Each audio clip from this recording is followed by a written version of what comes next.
festa, um lugar de vida, um lugar de alegria. E todos esses homens estavam fora. Não podiam entrar no templo. Não podiam entrar na festa, participar da festa. Esses homens deitados no chão representam todos os homens, todas as mulheres, toda aquela humanidade que fica fora, que não tem chances na vida, que não encontra um caminho para entrar na alegria, para ter alegria, para entrar na vida, para participar da festa, mas fica fora. Eu pensando nisso, pensei muito, sabe, de uma situação que aqui vocês não conhecem, mas na Europa é muito comum. Há muitos que fogem da pobreza, das guerras, da violência, e da África, da Ásia, procuram na Europa. E as portas estão fechadas. Poucos são aqueles que conseguem entrar. Muitos ficam de fora. Às vezes em campos de concentração, para eles não poderem entrar. Aqui a situação é parecida. Esses homens que já a vida, quem sabe porquê, mas a vida foi um azar para eles, o destino quis que eles fossem coxos, deitados, cegos. Então já eles têm menos chances. E, além disso, tem que ficar fora, deitados. Ele vem ao templo, fica bem perto, próximo, lá é a festa, mas eles não podem ingressar, eles estão fora, excluídos. É a situação de muitas pessoas. Eu falei daquela parte da humanidade que não tem chances, que só percebe que a vida está passando, as forças diminuem, os anos passam e você fica lá. Não consegue entrar no templo, na festa, ter alegria. E me chama muito a atenção que Jesus, desta vez, subindo a Jerusalém, não entrou no templo. Jesus não entrou no templo. Jesus ficou fora do templo. Jesus ficou lá no meio dessas pessoas.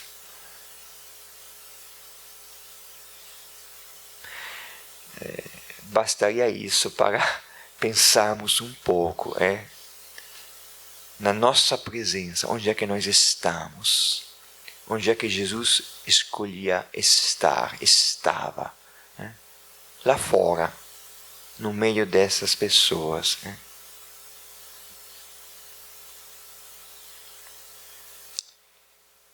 E o texto explica que esses homens ficava lá esperando. Aqui o final do versículo 3 e o versículo 4 são omitidos em alguns manuscritos antigos, porque são considerados uma lenda. O que fala aqui o texto? Que eles ficavam esperando o borbulhar da água, porque o anjo do Senhor se lavava de vez em quando na piscina e agitava a água. Todo mundo pensava que o primeiro que entrasse, depois que a água for agitada, ficava curado.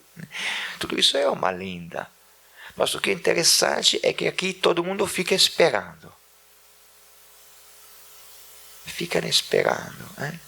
Ou seja, é interessante que esses homens ficavam o tempo todo deitados, sem chances, vendo a vida passar, resignados, esperando que algo acontecesse, um milagre, alguma coisa.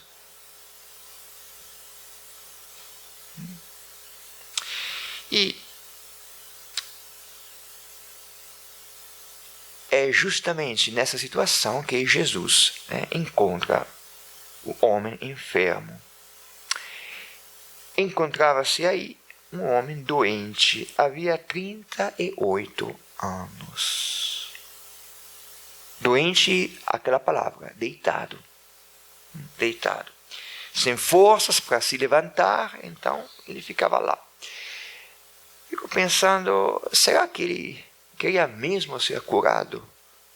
Mas claro que sim, mas 38 anos. 38 anos. Será que durante esse tempo ele não encontrou ninguém que pudesse ajudá-lo? Ficou lá deitado.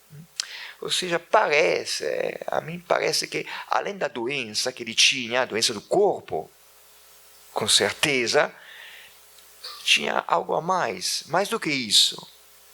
Como que uma resignação, uma falta de vontade, como se ele tivesse aceitado essa situação. É assim, 38 anos, vendo a vida passar, os outros conseguindo se jogar na água de qualquer forma, ele ficando lá esperando, esperando que um milagre, alguma coisa acontecesse, que de repente possa mudar a nossa vida. Quantas vezes eu tenho essa sensação? Aconteceu comigo, acontece com muitos de nós, talvez, que a gente fica esperando, que de repente acontece alguma coisa que mude tudo. Mude tudo. E o tempo passa, e nada muda. Então é por isso que o texto continua dizendo que Jesus, vendo, mais uma vez, olha, quantas vezes nesses dias é Jesus que toma a iniciativa. Vendo. E Jesus, vendo, deitado, sabendo que já estava assim, havia 38 anos. Assim como Jesus sabia que aquela mulher já teve 5 maridos, Jesus sabia da situação desse homem, perguntou-lhe, queres ficar curado? Meu Deus, é claro que ele quer. Será que é claro? Porque 38 anos, será que ele não conhecia ninguém, um amigo, alguém da família, para pedir ajuda? Então, a pergunta de Jesus é importantíssima. Queres ser curado? Porque às vezes a gente não quer. A gente se acostuma. É a minha vida, eu sou desse jeito, eu posso fazer o quê? Não queres ser curado? Porque se tu queres, Jesus cura. Mas se tu não queres ser curado, é interessante. Então Jesus coloca essa pergunta para despertar nesse homem a vontade de ser curado, o desejo de ser curado. Ele quer curar o enfermo, mas ele espera que o enfermo queira também.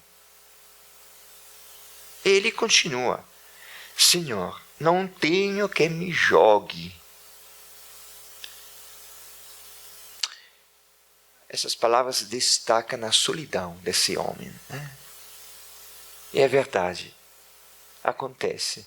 Quando nós passamos mal, quantas vezes a gente acaba se sentindo sozinho? Às vezes, para falar a verdade, quando nós passamos mal, às vezes somos nós que queremos ficar sozinhos, afastamos todo mundo. Não quero que os outros se aproximem de mim, me vejam nessa situação, me fecho em mim mesmo. Mas é verdade também que quando passamos mal, muitas vezes os outros, até os amigos, se afastam e nos deixam sozinhos. Então ele coloca a sua situação, não tenho ninguém que me jogue. E acrescenta que todas as vezes que as águas começam a se mexer, o anjo estava se lavando, então é a hora certa para se jogar. Então ele continua que outra pessoa consegue chegar lá antes do que ele. Interessante, é porque ele fica olhando para os outros. Mas o que é que ele poderia fazer? Não fique olhando para os outros, porque quando a gente passa mal, às vezes a gente fica olhando para os outros. Às vezes a gente fica pensando, bom, eu estou sentindo mal, mas tem alguém que está pior do que eu. Então, ou às vezes se eu estiver pior do que os outros, então eu acabo sentindo inveja, porque os outros estão melhor. Mas, assim, ao invés de ficar olhando para os outros, o que é que você pode fazer para estar bem? para ser curado? Essa é a questão. Então ele fica lá, deitado, esperando que alguém, não tenho ninguém que me ajude, estou aqui, 38 anos. 38 anos deitados, vendo a vida passar. Sabe daquela música? Não vou ficar chorando, vendo a vida passar. Fica lá, como uma vítima. A vida, o meu destino é assim, que é azar, vou fazer o quê? Eu sou assim. E fica lá. E o tempo passa. As forças diminuem. Fica lá.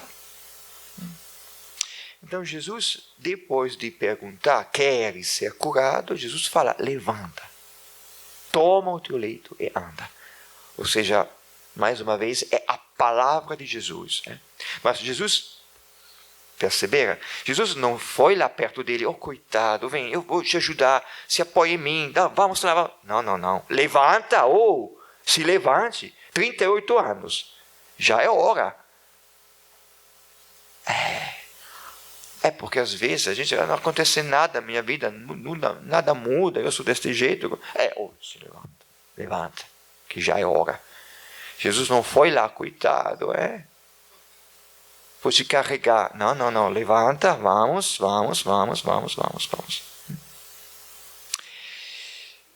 Toma o teu leito e anda. Aqui é interessante, porque esse homem começa a andar. Nem conversa com Jesus, nem agradece,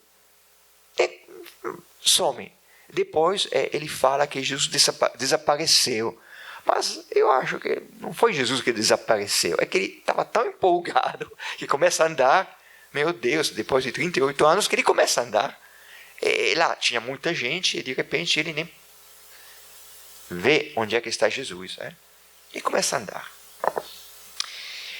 Aqui é importante destacar mais uma vez a palavra, a força da palavra. Quando ontem eu falei, nós nos tornamos a palavra que nós ouvimos. Se eu ouço a palavra de Jesus, levanta, bom, ela me levanta. Se eu ouço as palavras de pessoas, coitado, coitadinho, não. Eu vou ficar deitado a vida toda. A palavra nos transforma. E a palavra de Jesus tem essa força da vontade de viver. E ele se levantou. E agora começa a segunda ou terceira parte do nosso texto, porque esse homem encontra os judeus. Quando nós lemos essa expressão, os judeus, no Evangelho segundo João, são os chefes dos judeus. Os judeus, chefes do povo. Porque esse dia era um sábado. Um sábado. E os judeus sempre foram sensíveis à lei do sábado. Por quê? A lei do sábado, de onde vem? Vem da criação e vem do êxodo.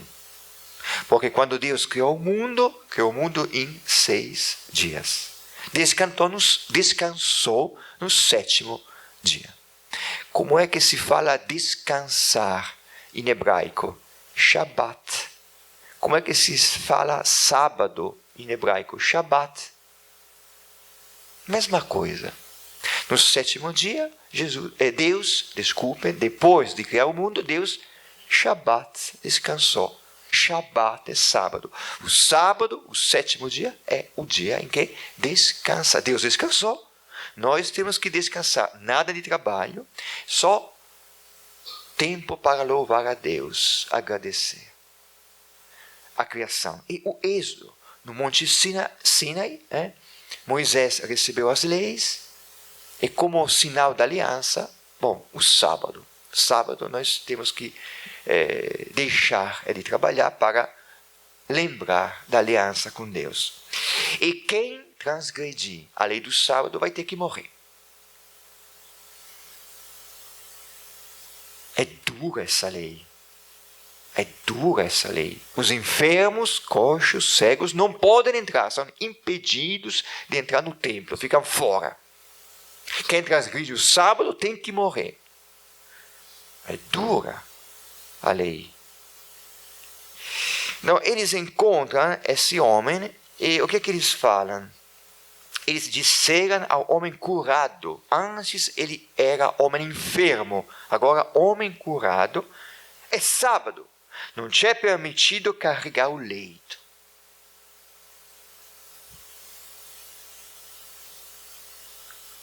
Não é uma pergunta? Não é uma pergunta. Eles não se importam com esse homem. Quem é? O que está fazendo? Por que está carregando o leito? O que aconteceu? Não, nada disso. Não se importam com isso. Só denunciam. É sábado, não te é permitido. Agora eu fico pensando. Esse homem ficou 38 anos deitado. Agora ele pode se levantar? Não, não pode, porque é sábado. Tem que esperar mais um dia. Depois de 38 anos de sacrifício, mais um sacrifício. Mas como? Que lei é essa? Que Deus é esse que está pedindo para ele ficar deitado mais um dia, depois de 38 anos? É um absurdo. E ele respondeu sem questionar a lei. Ele não questiona. Eu questionaria, mas ele não questiona. Ele disse simplesmente, aquele que me curou disse, toma teu leito e anda. Aquele que me curou. Quem é Jesus? Aquele que me curou. Que bonito. A samaritana, quem é Jesus? É aquele que fala comigo, junto ao poço. Quem é Jesus? Aquele que no cenóbio falou comigo, quem sabe? Aquele que me curou disse, toma teu leito e anda. Mas eles perguntaram, quem foi o homem que te disse? Ou seja, ele falou, aquele que me curou. Eles respondem, quem foi o homem que te disse? Ou seja, aquela parte que me curou, eles se esqueceram, não prestaram atenção. Ele disse, aquele que me curou. Eles disseram, quem é o homem? Ou seja, eles não nem prestaram atenção às palavras que ele falou. Se eu falar, olha, aquele que me curou, eu perguntaria, mas como assim? Você estava deitado? Estava doente? Quem te curou? Como te curou? É uma coisa, deveria despertar curiosidade, interesse, não sei, perguntas, nada disso. Eles não ligam para nada, não se importam com Jesus, não se importam de como aconteceu, não se importam, não se interessam na vida dele, só se interessam da lei, só se preocupam com a lei. E ele disse que não sabia. Jesus havia desaparecido, mas como eu falei, talvez Jesus não tivesse desaparecido. Simplesmente ele começou a andar e pronto. Acabou se esquecendo e se misturou no meio do povo. Mesmo porque, continuando, o texto continua dizendo, depois disso, Jesus o encontrou no templo. Olha, Jesus o encontrou no templo. Agora ele entrou no templo. Ele estava fora, condenado, não tinha acesso à vida, à felicidade, à alegria, à comunhão com Deus. Não, fora. Depois de ele ter encontrado Jesus, ele entra no templo, na casa de Deus, acolhido, participa da vida, da festa.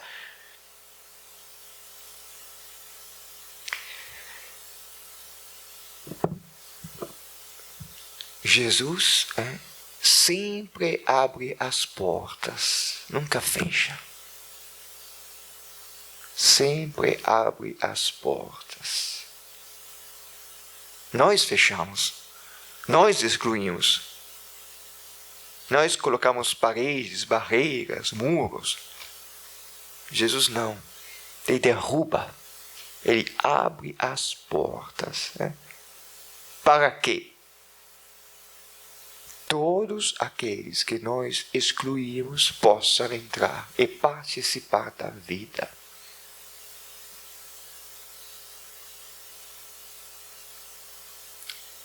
Então ele se encontra, desta vez, no templo.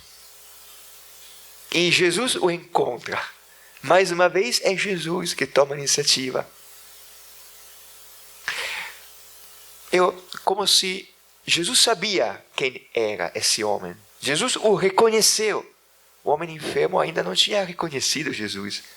Talvez ele começou a pular de alegria e nem percebeu, nem olhou direito para a cara de Jesus. Agora é Jesus que o encontra. O encontra como se ele tivesse se perdido. Porque a questão não é só andar.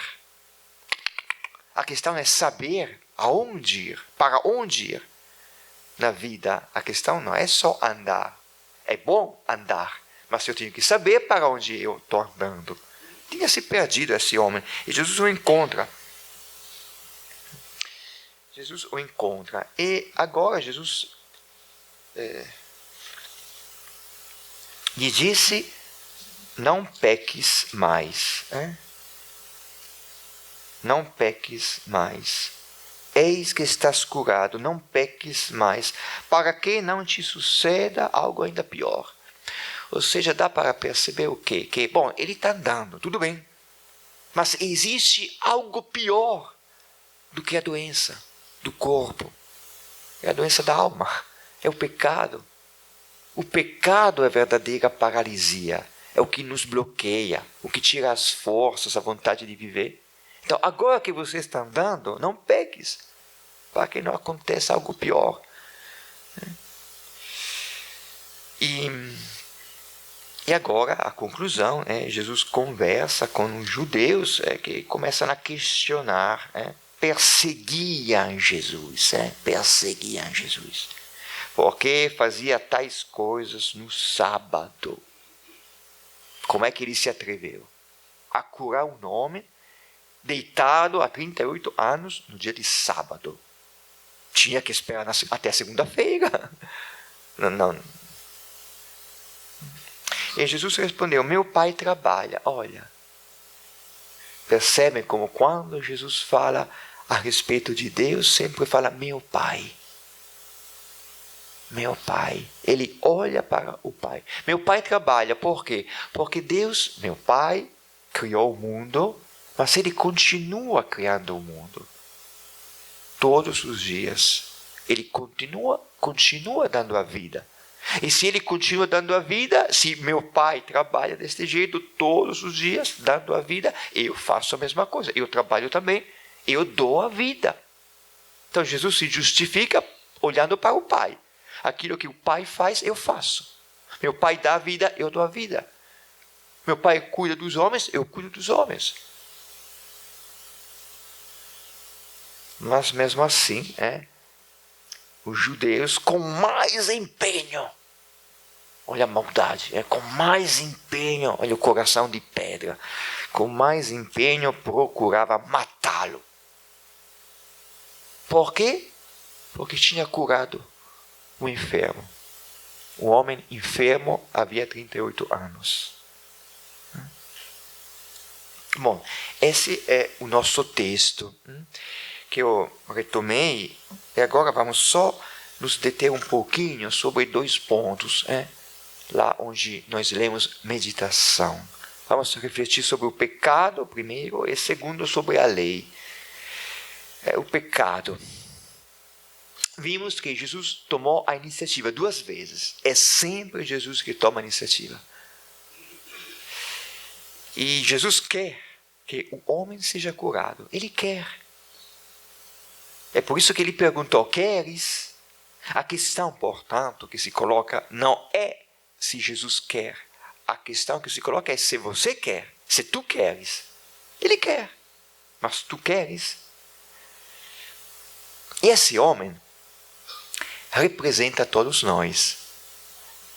Todos nós, que na vida às vezes ficamos parados, deitados, com aquele sentimento de ser uma vítima, sem forças. Nós, muitas vezes, acabamos nos acostumando àquilo que nos faz mal. Por exemplo, há pessoas que se acostumam a vícios, os prazeres, o álcool, as bebidas, ou as drogas, outras coisas. A gente acaba se acostumando e pronto. Eu sei que faz mal para mim, mas fico aceitando. Assim como aquele homem. Estava se sentindo mal? Estava. Mas fazer o quê? Tenho ninguém que me ajude e fico assim. Eu sei que se eu continuar viciado em algumas coisas, eu sei que faz mal. Mas não tem ninguém que me ajude e fazer o quê? Acabo me acostumando, aceitando uma situação que me machuca, que faz mal. Há pessoas, por exemplo, que aceitam situações onde elas se sentem manipuladas, não são livres, são machucadas, quase que escravizadas pelo machismo dos homens, às vezes, pelas atitudes violentas, e aceitam uma situação. Não, Jesus, em primeiro lugar, nós percebemos, quer que a gente tome consciência da sua vida, da vida da gente. Tu queres algo diferente para ti? Tu queres?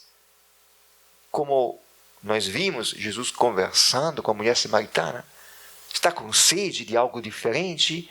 Ou já se acostumou a esses amores, esses homens? Está bom assim? Como essa água do poço, sempre a mesma? Está bom. Ou está sentindo sede de algo diferente? Ou queres algo diferente? Quer se levantar? Ou está bom deste jeito? Ficar deitado, parado, paralisado, bloqueado dentro dessa situação que faz mal? Está sofrendo, mas fazer o quê? Não tem ninguém que me ajude. Não. A falta de iniciativa, a falta de vontade, aquela sensação de resignação, é o que machuca mais, o que bloqueia. E além disso, sempre aparece um sentimento de culpa. Porque eu não consigo, eu sei que está errado, mas não consigo, eu vou continuar.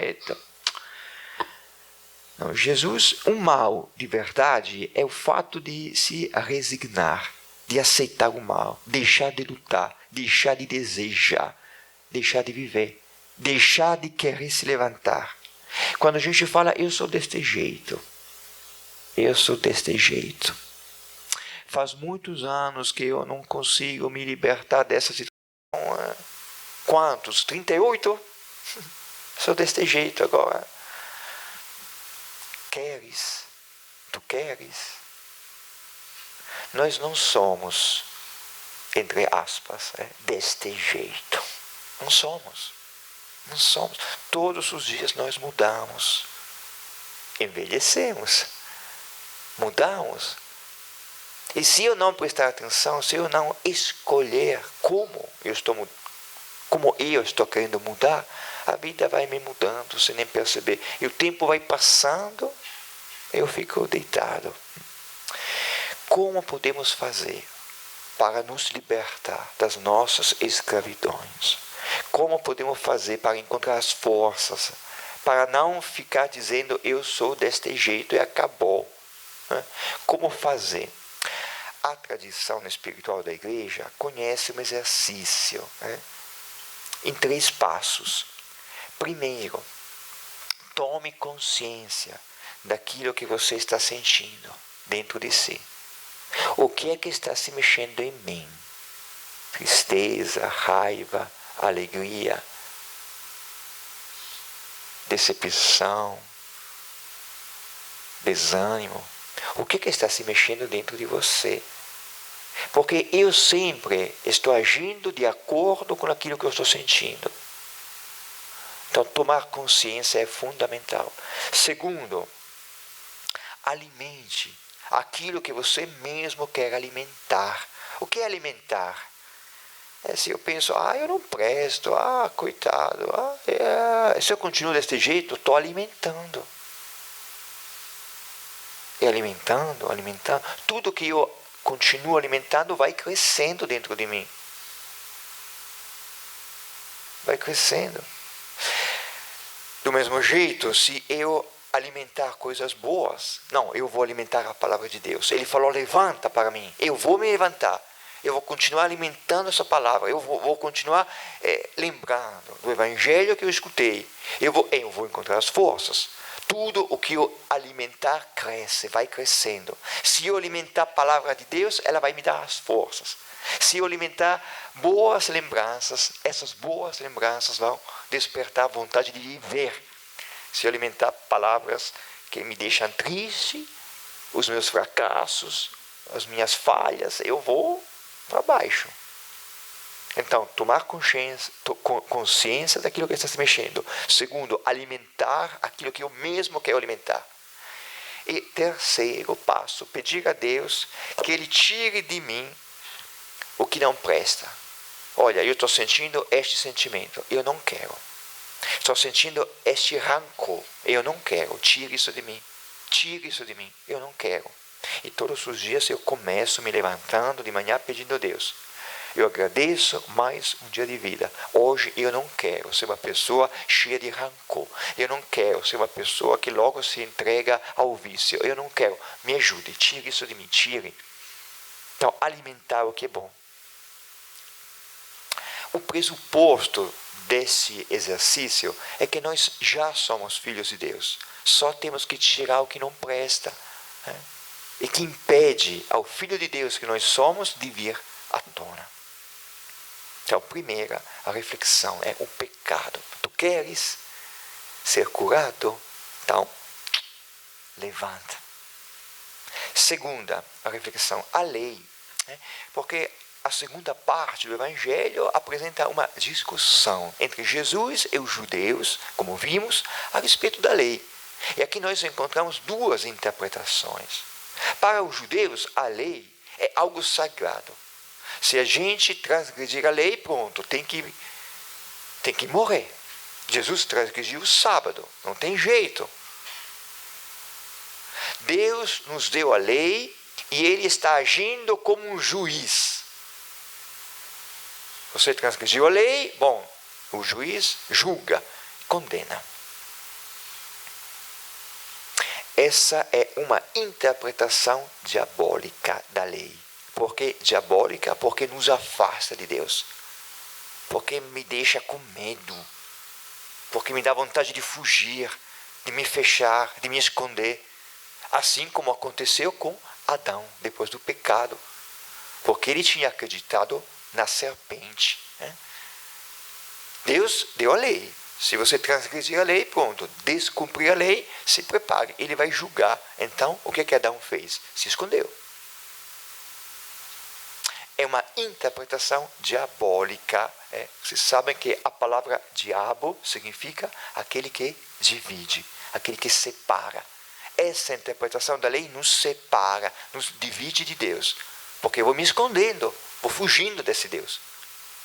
Jesus interpreta a lei de uma outra forma. O que é a lei? A lei não é um conjunto de prescrições. Quantos? 613. A lei é um caminho para a vida. Quando Deus nos dá a lei, Deus não está ameaçando. Deus está agindo como pai. Como aquele pai que fala a seu filho: filho, não fique brincando na rua porque é perigoso. Passa muitos carros. Você pode ser atropelado. Fique em casa. Então você não vai mais brincar na rua. Estou dando uma lei. Mas para quê estou dando uma lei? Para que você viva.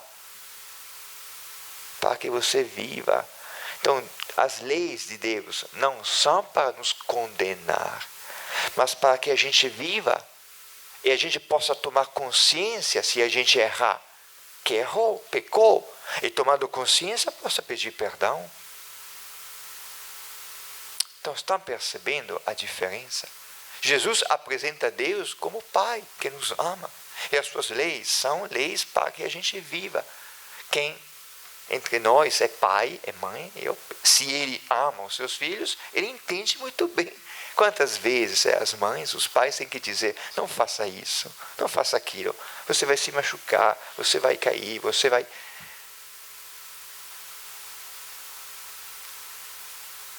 Então, Jesus quer que a gente viva. Então, quando Jesus curou o homem enfermo, Jesus não descumpriu a lei, ele cumpriu a lei, porque a lei é para a vida, não para a morte.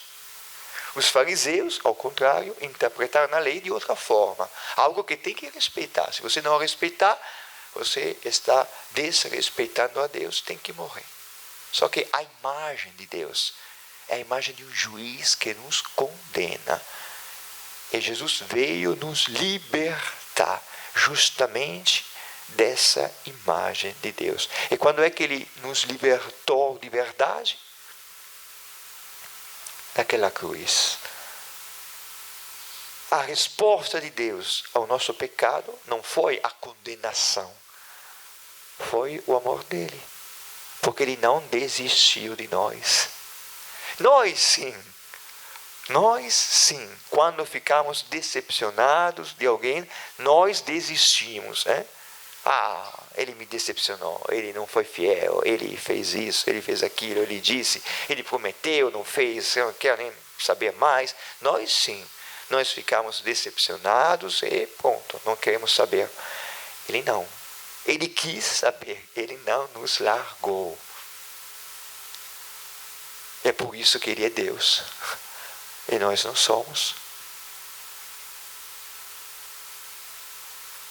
Só que se nós quisermos, se tu queres, se nós quisermos, nós podemos, né, nos tornar filhos de Deus, viver como Jesus, aprender a viver como Jesus, nos levantando, né, ressurgindo, que inclusive é a mesma palavra da ressurreição, ressurgindo e começando a viver uma vida nova.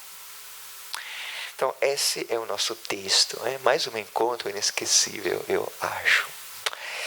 Aqui tem umas perguntas, né? Se elas podem ajudar, né? Se elas ajudarem, há alguma coisa que está me machucando. Já me acostumei, eu sou desse jeito. Qual é o meu leito?